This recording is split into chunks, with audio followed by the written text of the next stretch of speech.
আসসালামু আলাইকুম। আজকে কথা বলবো বিহেভিয়ার নিয়ে। তো স্পেশাল এডুকেশনের ক্ষেত্রে বিহেভিয়ার আসলে কী? আমরা স্পেশাল নিড শিশুদের নিয়ে কাজ করি।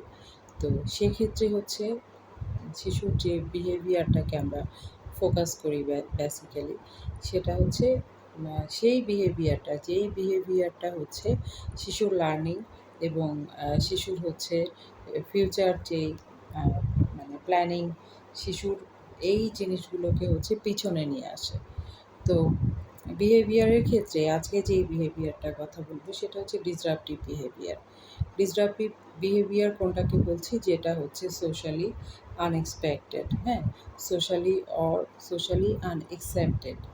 যেটা হচ্ছে এক্সপেক্টও করি না আবার অ্যাকসেপ্টও করি না আমরা, হ্যাঁ? এই টাইপের বিহেভিয়ারকে হচ্ছে ডিসরাপটিভ বিহেভিয়ার বলছি। তার মধ্যে কী হতে পারে?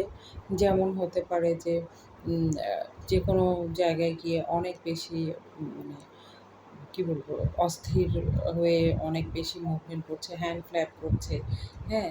তারপরে হচ্ছে ঘুরছে, সার্কেল করে ঘুরছে।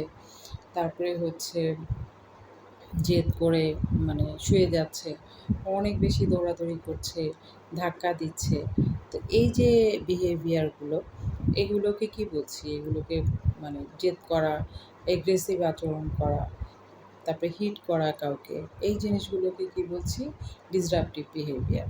তো এই বিহেভিয়ারগুলো যদি শিশুর মধ্যে এই বিহেভিয়ারগুলো হচ্ছে সরাতে চান বা এই বিহেভিয়ারগুলো ম্যানেজেবল করতে চাইলে আসলে সেক্ষেত্রে কী করবেন? প্রথমে হচ্ছে আপনাকে আগে দেখতে হবে যে শিশু এই বিহেভটা আসলে কেন করছে? কারণ একটা মানুষ কোনো কিছুই কোনো কারণ ছাড়া করে না। যেটাই করুক না কেন সেটার পেছনে একটা কারণ থাকে। হতে পারে সেটা সোশ্যাল এনজাইটি হতে পারে অথবা নিজে সেলফ স্টিমিং যেটা স্টিমুলেট হচ্ছে এরকমও হতে পারে। যেকোনো কিছু হতে পারে বা কোনো একটা কিছু সে হচ্ছে চাচ্ছে না।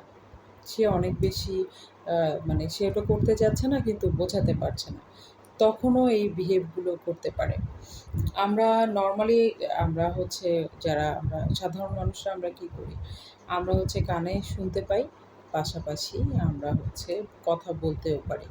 তা আমাদের যে শিশুগুলো নিউরো ডেভেলপমেন্টাল ডিসঅর্ডারস শিশুগুলোর ক্ষেত্রে বিশেষ করে অটিজম, তারপরে হচ্ছে অটিজম বিশেষ করে, তারপরে ADHDও ধরতে পারি আমরা কিছু ক্ষেত্রে। ওরা হয় কি যে সব কিছুই শুনতে পাচ্ছে, অনেক সময় ADHD তো অনেক কিছু বুঝতেও পারছে। কিন্তু প্রপারলি যে কমিউনিকেশন করাটা সেটা করতে পারছে না। তাহলে আপনি সব কিছু শুনতে পাচ্ছেন কিন্তু আপনি সেটা এক্সপ্রেস করতে পারছেন না। তাহলে আপনার মধ্যে তো একটা ওইটাও হচ্ছে আপনি যে টেনট্রাম করছেন বা যে অ্যাগ্রেসিভ আচরণ করছেন ওটাও ওয়ান কাইন্ড অফ কিছু ক্ষেত্রে বা অনেক ক্ষেত্রে ওটাও তার ওয়ে অফ কমিউনিকেশন।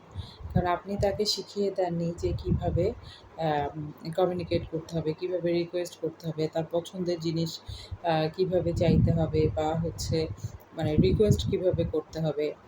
তারপরে হচ্ছে কোনো কিছুতে করতে না চাইলে আসলে কী করতে হবে।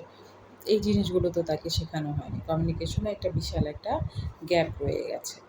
যেজন্য শিশু হচ্ছে এই আচরণগুলো করে। এছাড়া পাশাপাশি আরও অনেক ধরনের কারণ থাকতে পারে। হতে পারে সেটা তার সেন্সরি ইস্যুস হতে পারে। হ্যাঁ, অনেক কিছু হতে পারে।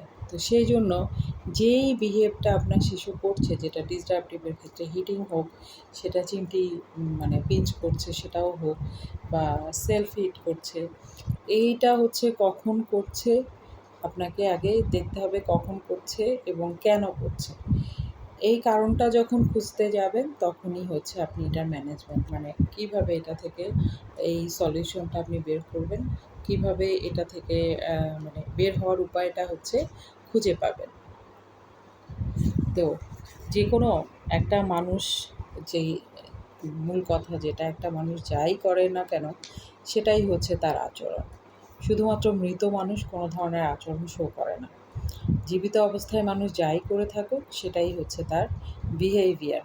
তো প্রথমেই হচ্ছে শিশুকে তার যেকোনো বিহেভিয়ারে তাকে হচ্ছে একটা ক্যাটাগরিতে না ফেলে ওই বিহেভটা কেন করছে আগে সেটা জানার চেষ্টা করুন। তারপরে হচ্ছে আহ, এরপরে হচ্ছে তাকে সেই অনুযায়ী ম্যানেজমেন্ট দিন।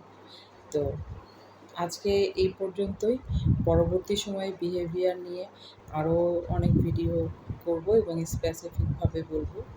তো আজ এই পর্যন্তই। ধন্যবাদ সবাইকে। আসসালামু আলাইকুম।